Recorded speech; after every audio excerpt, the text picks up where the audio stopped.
Salam, salut, shalom, bienvenue pour une nouvelle vidéo. Alors aujourd'hui, je voudrais vous parler du film La Daronne. Je suis étonné, je suis agréablement étonné lorsque j'ai vu l'affiche du film. Donc au début, je me suis dit, c'est un publicitaire. Quel est ce publicitaire qui ose une femme voilée? C'est assez tabou, c'est assez polémique dans notre société. Donc au début, j'étais agréablement surpris. Jusqu'à ce que je vois en salle le 9 septembre. Bah là, plus de doute, c'est pas une pub, c'est un film. Et je me suis dit, bon, c'est peut-être un film sur une femme qui essaye de porter le voile à travers notre société, à travers les débats actuels. Jusqu'à ce que je lise 50% flic, 50% dealeuse, 100% pur.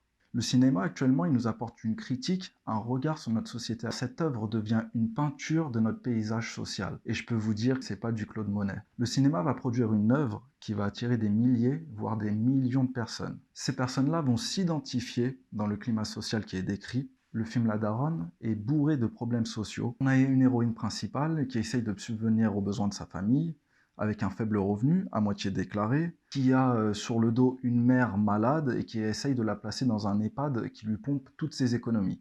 On en dénonce aussi le problème de trafic de drogue de plus en plus présent dans la rue. Et c'est étrange parce que le trafic de drogue en France est toujours associé à la population maghrébine. C'est les chicanos de l'Europe en fait, entre guillemets.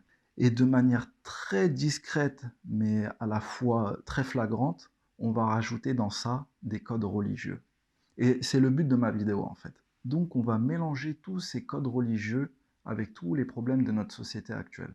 Enfin tous les problèmes, certains problèmes de notre société actuelle. Alors quand une femme voilée va dans une institution républicaine, donc qu'elle participe, qu'elle s'engage à travers la République, là ça fait polémique, mais lorsqu'une femme voilée dans un film représente quelqu'un qui va vendre une cargaison de drogue, alors là, ça passe crème. Là, il n'y a pas de polémique, tout le monde est content, vous voyez, c'est comme ça, les femmes voilées font ci, font ça, etc. C'est placardé dans tous les bus de France, mais ça fait aucune polémique jusqu'à maintenant. Ça passe crème. Alors oui, le film La Daronne va donner une image assez négative des musulmans, de la population maghrébine. Je fais une critique un peu sèche, parce qu'en fait, ce qui est le plus choquant, c'est associer les codes religieux à nos problèmes sociaux. Mais, à travers le film, on dénonce quand même une part de réalité de notre société. Mais ceux qui en pâtissent le plus à travers un film comme ça, c'est les religieux en eux-mêmes. Parce que les gens qui sont présentés ne sont pas des religieux. Ce sont des gens qui ont grandi dans le pays, qui n'ont pas eu d'éducation religieuse, et malheureusement, ils n'ont de religieux que le code, les codes, le langage.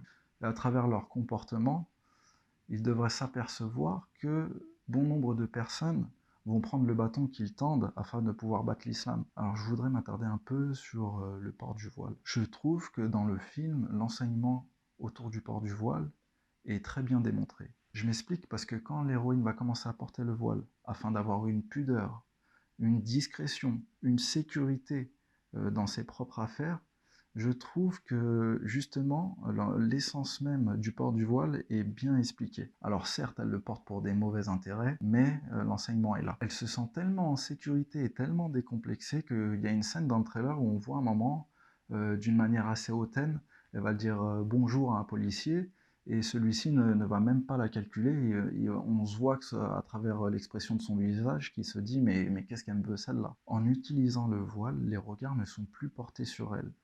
Alors c'est un peu ironique parce que on sait que l'actrice principale avait signé une pétition en 2003 demandant à Jacques Chirac de mettre en place une loi contre le port du voile, en prétextant que c'est un objet de soumission. Alors qu'on voit bien dans le film qu'il n'y a aucune forme de soumission, on voit bien qu'elle est totalement décomplexée. Il y a peut-être une soumission par rapport à l'appât du gain, mais c'est tout ce qu'on remarque. Cet argument-là, que le voile est une forme de soumission, c'est un argument qui revient très souvent. Il n'y a aucun argument derrière. La personne va sortir cette phrase, elle va même pas argumenter. Et à chaque fois que j'entends ça, je me demande, mais une personne qui porte le voile, elle est soumise à quoi? En fait, la soumission de la femme, c'est pas un problème à travers les religions, mais à travers la place de la femme dans notre société actuelle.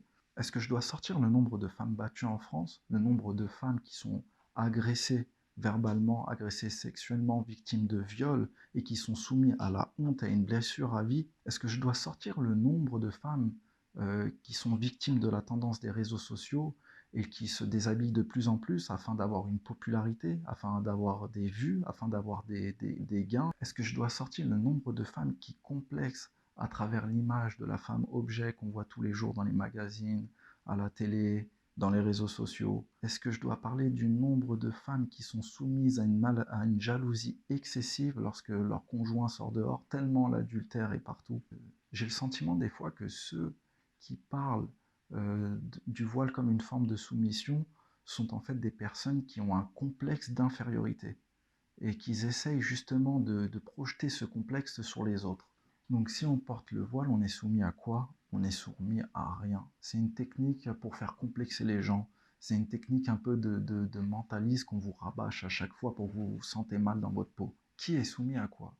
Qui est soumis à l'image de la femme objet? Qui est soumis aux insultes tous les jours? Je suis désolé, mais un homme regarde une femme comme il regarde le soleil au zénith. Il s'en brûle les yeux.